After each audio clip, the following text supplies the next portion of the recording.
పవన్ కళ్యాణ్ గారి మీద మీ అభిప్రాయం అంటే ఏం చెప్తారు?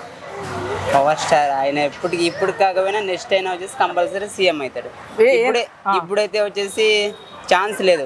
చంద్రబాబు నాయుడు ఉన్నంత వరకు ఆయనకి సీఎం అయ్యే అవకాశాలు వచ్చేసి ఏ మాత్రం లేవు. ఎందుకంటే ఆయన వచ్చేసి చాలా టాలెంట్ పడిన మనిషి. ఈయన కూడా ఇప్పుడు సీఎం అయ్యేదానికి ఈయనకి లేదు.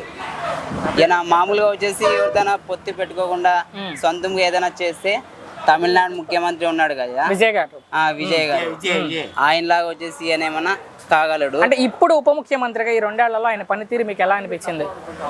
ఆయన చాలా బాధ్యతగా ఉంటున్నాడు, ఎవరిని పట్టించుకోవట్లేదు.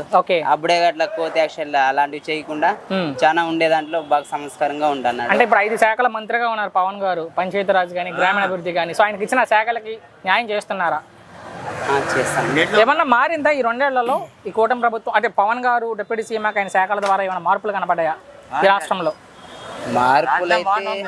మార్పులైతే సత్యసాయి జిల్లా మడగసిరలో వచ్చేసి కొన్ని మార్పులు జరిగినాయి. సో బాబాయ్ అంటున్నట్టుగా రోడ్లు ఏదైతే ఉన్నాయో 7,000 కిలోమీటర్ల సీసీ రోడ్లు వేసామని చెప్తుంది ఈ కూటమి ప్రభుత్వం. అందులో పంచాయతీరాజ్ ఏదైతే గ్రామీణాభివృద్ధి ఐడియా లేదన్న. సరే, పవన్ గారిలో మీకు నచ్చిన విషయాలంటే?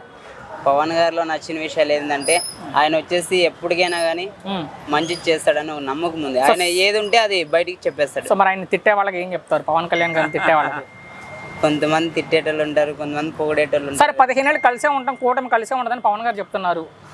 అలా ఉండే అవకాశాలు లేవు. డివైడ్ అయిపోతారు నెక్స్ట్. చూద్దాం. ఫైనల్ గా ఒక్క మాట మీ అభిప్రాయం ఏంటి పవన్ గారి మీద రాజకీయంగా? అంటే మీ అభిప్రాయం ఏంటి రాజకీయంగా పవన్ గారి మీద? ఆయన వచ్చేసి మనుషులకి ఏదైనా ఉపయోగపడుతుందంటే వాళ్ళతో చేతులు కలుపుతాడు, లేకపోతే ఎవరితో కూడా చేతులు కలుపుడు. ఇప్పుడు మనిషికి ఏదో మంచి జరుగుతుందంటే దాంట్లో ఆయన చేసేదానికి రెడీగా ఉంటాడు. ప్రభుత్వం గురించి ఆలోచన చేసే క్యారెక్టర్ అయితే కాదు. Thank you.